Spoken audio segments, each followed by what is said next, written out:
সিদ্দিককে ছাত্র জনতা ধরে ডিবির হাতে আমরা দিয়ে দিচ্ছি। এখন এই কেন সিদ্দিক অ্যারেস্ট হবে না এটা বিষয়, আর এই সিদ্দিক অবশ্যই তাই আওয়ামী লীগের দোষরে মামলা অ্যারেস্ট হয়ে কালকে আমরা কোর্টে দেখতে চাই।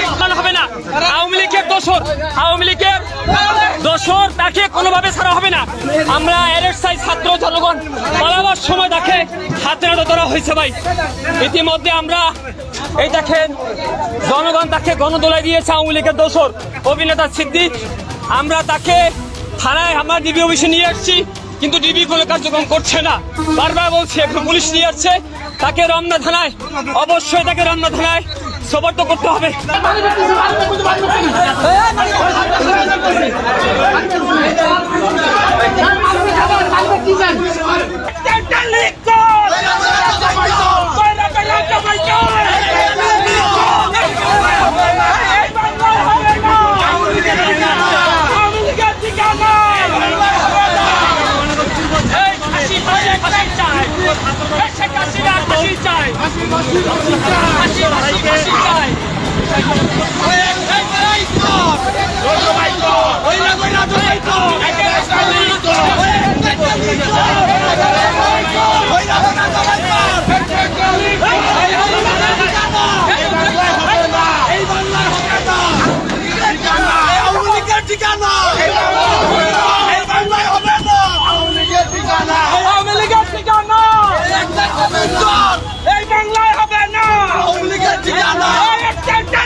আপনারা জানেন আওয়ামী লীগের যে দোষর যারা ছিল, বিশেষ করে এই যা আপনি বিশ্বাস করে ভাই এই ছাত্র আন্দোলনে এই সিদ্দিক আপনারা আওয়ামী লীগের পক্ষ নিয়ে তিনি ছাত্রদের বিরুদ্ধে দাঁড়িয়েছিলেন।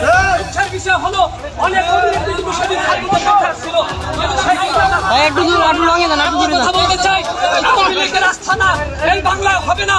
আওয়ামী লীগের দোষরের অবশ্যই বিচার হবে, অবশ্যই তাদের বিচার হবে।